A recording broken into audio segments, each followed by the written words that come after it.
This is Duke University.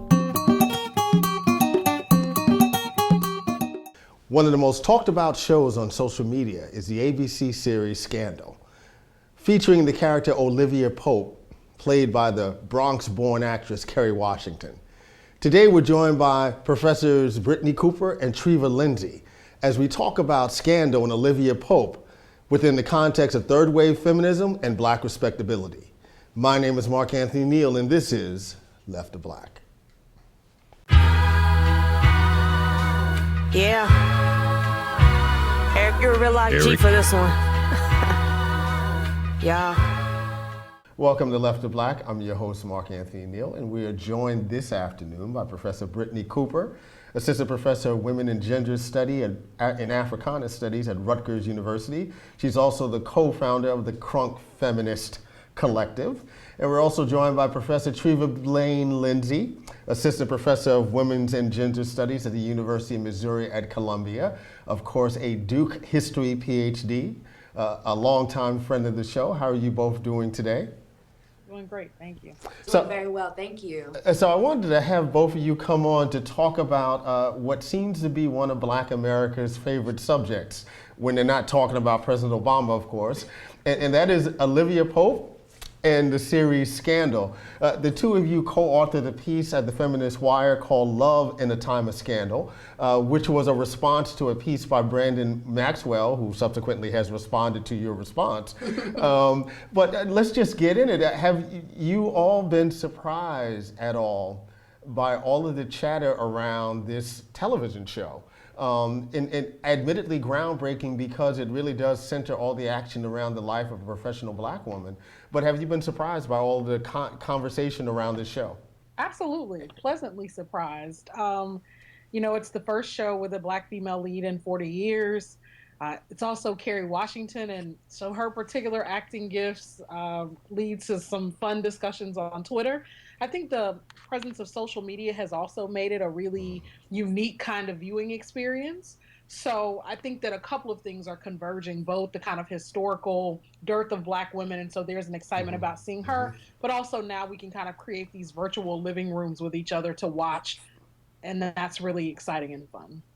Yes, I would absolutely agree with Dr. Cooper on that. I think I look forward to, as much as watching the show, the kinds of conversations that I then have on Thursday nights, 10 p.m., 9 p.m. Central, for those of us in the Midwest. And we engage in a way that is so important for me. It becomes a virtual sister circle of being able to discuss anything from her outfits, what she's wearing, to every scene that happens in the moments and when it breaks to commercial. So for us, I think there's certainly a dynamic of community that comes through this show that I don't think we've been able to see in many years, but especially because of social media, that's really highlighted that we can be all over the country, all over the world, really, and having conversations about Black womanhood and our representations. And Brittney, that's a point that you make in the piece, referencing the work of Jacqueline Bobo, how important it has been, and you see this in all forms of reality television now, but this kind of exchange that we're seeing between generations of Black women, generations of Black men around these kind of texts that we're viewing at the same time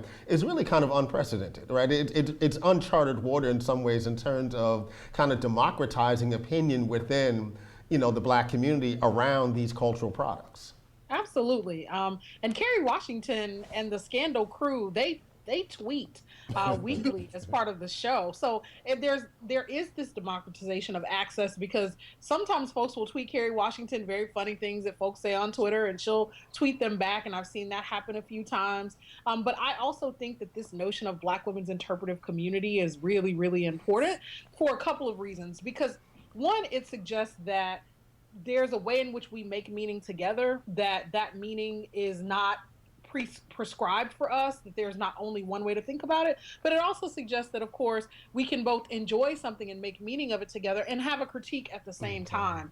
And so, I think that Black women are doing all of those things. So I see folks doing the range of things, not agreeing, wondering why she's taking up with Fitz again, or, clowning on Edison, who we call Cosby 2.0.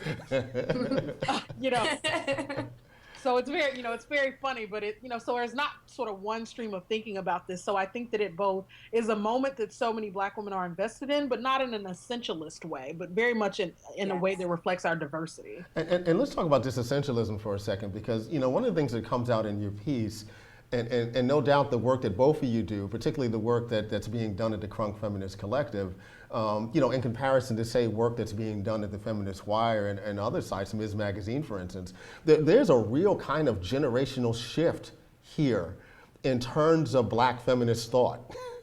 And it really kind of plays out in the conversations that we're having around Olivia Pope and Scandal. On the one hand, a Black feminist thought that in many ways is still wedded to a politics of Black respectability.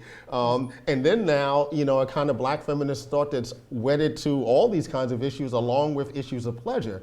If you could talk a little bit about that, Treva, about, what is this shift now in terms of what we think of as Black feminist thought?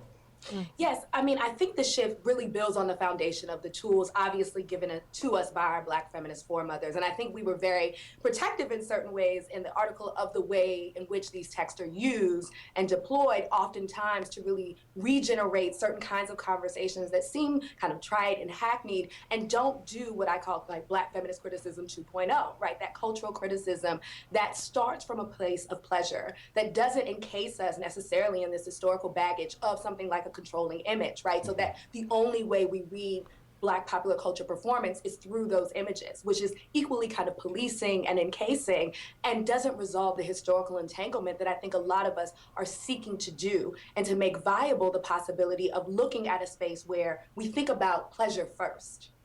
And that's a really, really strategic and important move that I think a number of feminists are making. I mean, I would first like to credit the work of Joan Morgan for thinking about that, because for many of us, she's oftentimes this kind of generational bridge, right? She breaks it down and coins hip hop feminists, and we get to Crunk Feminist Collective, and we get the manifesto for hip hop generation feminism. And we get to this point now where we can really have genuine conversations about pleasure in ways that we're unabashed, that we're celebratory, and we can critique at the same damn time. And I think what's important about the generation of you who are emerging now is that you're also very much trained in terms of being sharp readers of culture as text, as media as text. Yes. I mean, for earlier generations of Black feminists, I mean, there literally wasn't text in the way that there are texts now for you to engage, with all kinds of nuance in ways that, again, your critique of Patricia Hill Collins' work, or not so much her work, but the use of the work in some instances, controlling images. I mean, it's so much broader in this context when you're looking at contemporary popular culture. Yes, especially when you think about it in terms of the critique comes, well, how do we look at representation that's created in this white, patriarchal, capitalistic, heteronormative, right? That becomes writ large, that we're unable to have agency. We're unable to have fun regarding that. And that, to me, resonated very profoundly in some of the commentary that was happening around Scandal, because if the struggle starts there, and it always starts there, then it seems, again, very policing and very impossible for me to even think about agency. Dr. Cooper mentioned the article, right? And we had in our side conversations, what does that mean for me being in an institution, a predominantly white public institution, that's obviously a state apparatus, but being able to exert agency, being able to control in certain ways the kinds of information I'm transmitting, the kinds of conversations that are happening. So for me, that being the point of departure at every moment for representation, to me, isn't necessarily entirely useful at this point. And I think our article was starting to speak to that. Yeah. And let me add to Treva. So one of the things that we're talking about in the formulation of Crunk feminism is this notion of feminism being percussive, of bringing together bodies that usually don't fit together. So what does it mean to, in fact, not suggest that Olivia Pope is irredeemable because she is an apparatus of, or a sort of mechanism for enforcing state power, for instance? So in fact, it goes far beyond these questions of representation. And we actually are talking about embodiment on multiple levels, right? Because we're talking about actual Black women who are responding and engaging with this text in real time. We're also talking about a work that is based on the life of a real Black woman.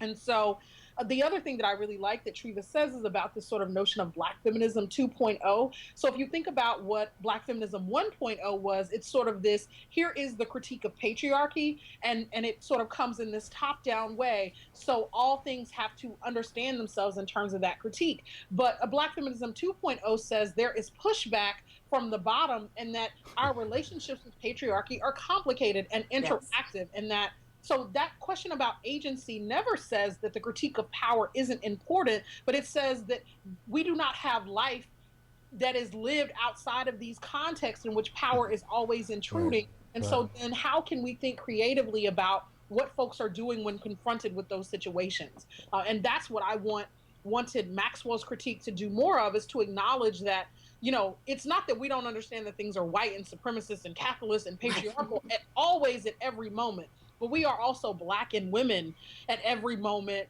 with a range of needs and desires, and those things have to be lived out in the context of white supremacist capitalist patriarchy.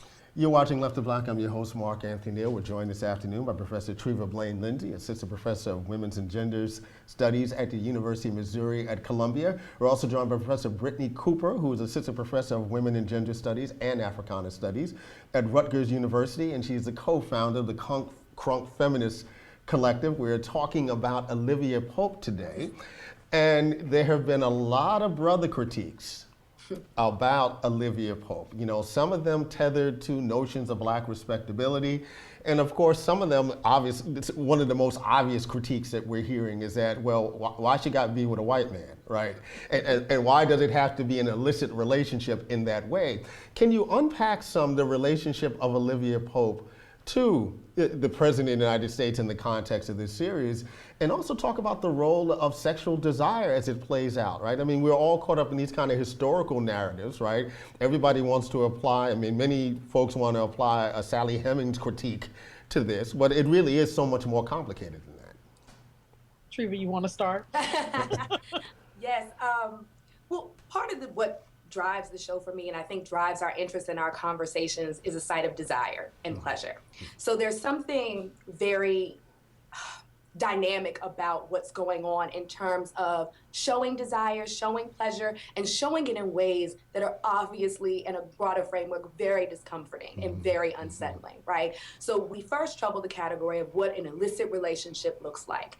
And on the show, there is this moment where they obviously acknowledge this kind of Sally Hemings context, right? She says it, in fact, like, I'm feeling very Sally Hemings about this. And he tries to flip it back on her. And it's this really tense moment. It's this really dynamic moment that was responded to in social media in very different ways.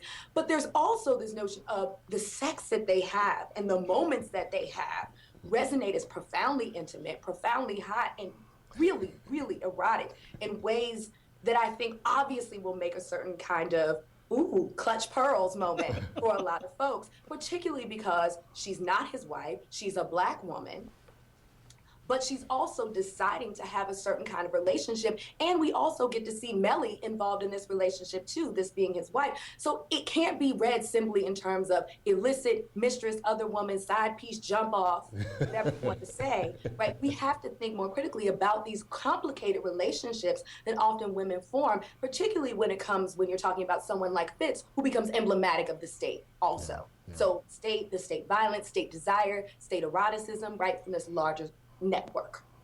And, you know, and we're in a moment too where we're being asked to rethink marriage, right, as an institution. Nice. You know, I don't know that marriage is going to make a comeback, and I think that this show demonstrates that just because there is a marriage doesn't mean that this is the site of love or eroticism. But I also think that it vexes folks because part of the vestige of that politics of respectability is that as much as we want to see Black women in complex, complicated relationships that reflect humanity, we also worry about what the cost of that is. And so certainly I initially had this kind of Sally Hemings moment, like, really? But then I saw the sex they were having, like, yes. Like, well, you know, I understand that's a, you know, that level of passion and eroticism, that also speaks again to this sort of desire that Black women have, that people have for particular kinds of intimacy. And so we really also have to think about, what does it mean for Black women's, what kinds of intimate subjectivities are possible for Black women, right? so this show asks us to think as well about that, because Black women have always negotiated intimate subjectivity as a very public project. And I think that the fact that he's now an apparatus of state power brings those questions back to the fore in ways that we're still working through. And so the idea that the choices she would make us all comfortable, when the very nature of being forced to create intimate subjectivity in public means that those choices are uncomfortable, is some leeway that we have to grant her.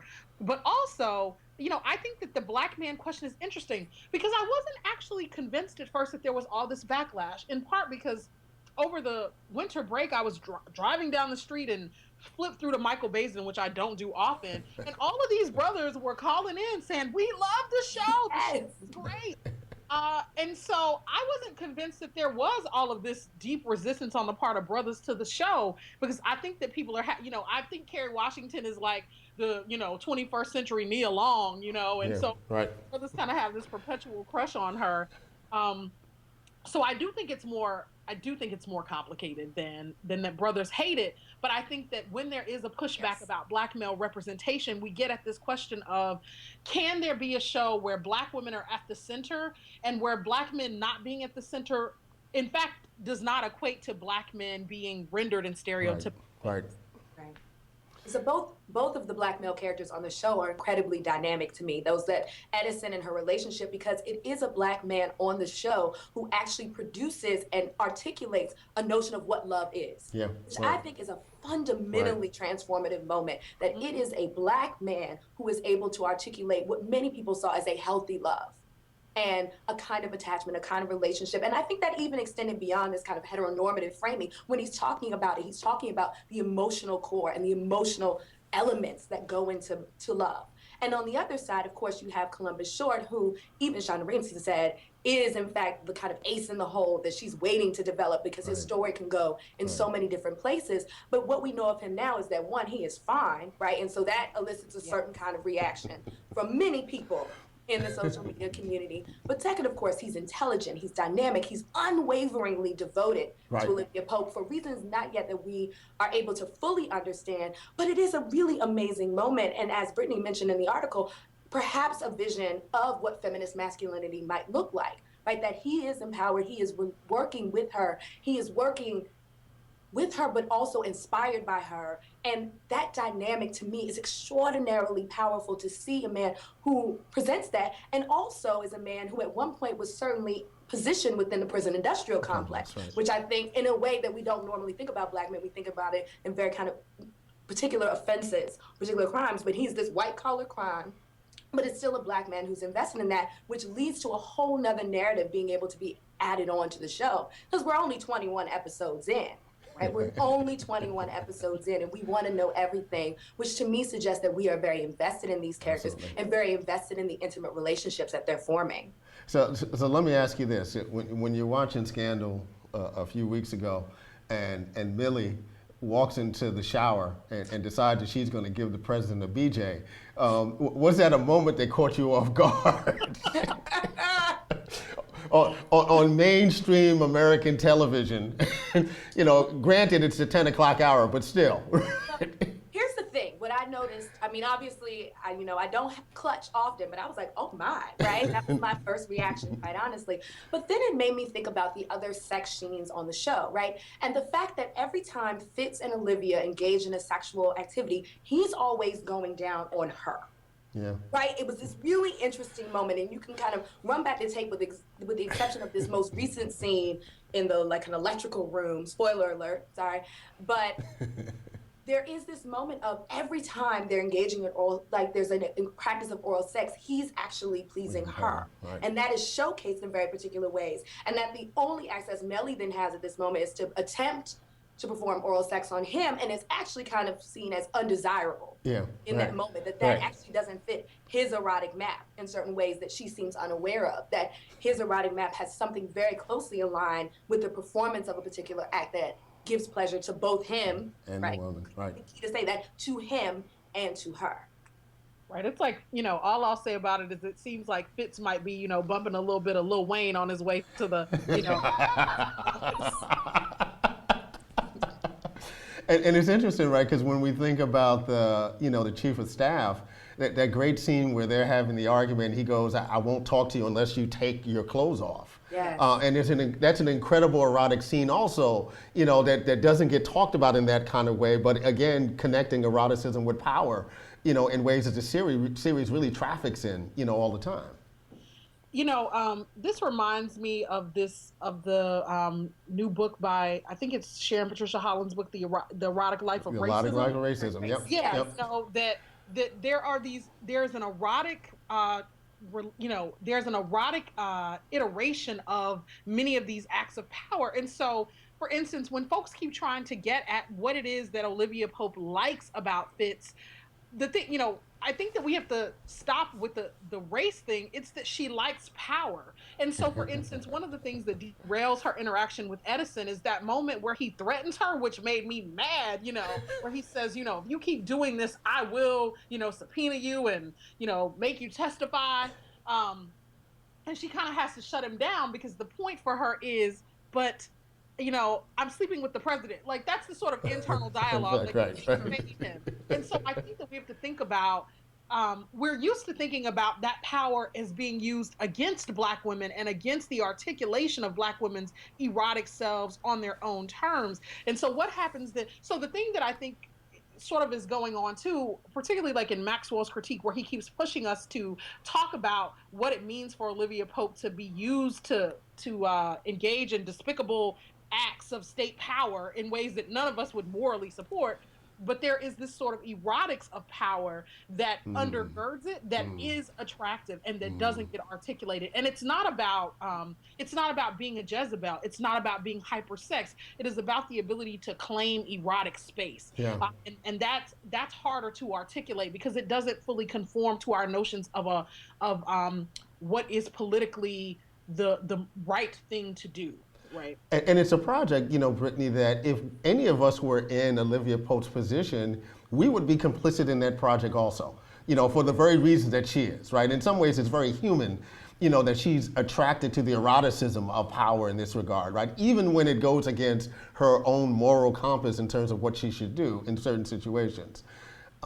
One of the things I think, and I want to kind of raise in this kind of context in terms of the show, and our investment in it. And Treva mentioned this a little bit in the piece that you did together, Love in the Time of Scandal, her disavowal in some ways of the Black respectability model, right? And when she says to Edison in that last dramatic scene that they have, and when he's talking about love and she just goes, I just want my life messy, right? And painful, right? I don't want, a script that's built for me to be respectable and be the woman who's on the arm of this great, Senate leader, et cetera, et cetera. She wants her life messy. What does that message say about where Black women are now in terms of navigating what is, just messiness in general?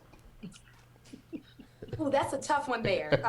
Because I will say that is a moment in the show, and I think we discussed this in our article a little bit, and also just on the Facebook conversation that then prompted the article, which was a community of women talking about this, talking about the show that was expanded even beyond our typical Thursday night community. And that definition certainly made me feel some kind of way. And I still haven't been able to fully put words to what it made me feel, right? There was the feeling of she's determining what she wants. There's a certain moment of just desirable autonomy that I'd like to have with relation to how I form my relationships, particularly my most intimate ones, to be okay with that kind of messy, even in my personal life, which we seek to define as healthy. Even the words we use to describe what love should look like, right? Yeah. Healthy, that it doesn't have these moments of intense battle and confusion and darkness and uncertainty, that all seems anti-narratives of love. And I had to look at my own kind of precepts about what love should mean, particularly for a woman like Olivia, who we don't get to see having a sister circle, which in fact she may not have because of how busy she is,